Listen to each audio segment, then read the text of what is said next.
மன்னனின் மகள் ரத்தின சஞ்சய தேவியை பாசுபாத வன்னியனுக்கும் தேவர் மூவர் யாவரும் குறை சூழ மனம் பந்தலில் மனம் செய்துவிட்டபடியால் இது இந்த தமிழ்நாட்டை 5 பிரிவாக உண்டாக்கி அவரவர் ஆள வேண்டும்.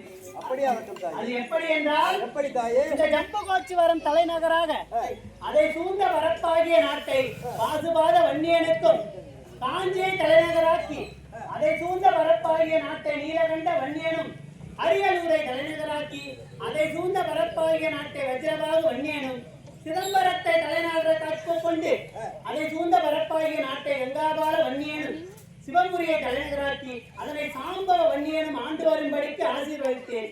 இனி இவர்களுக்கு பட்டம் கட்டுவோம். மங்களமா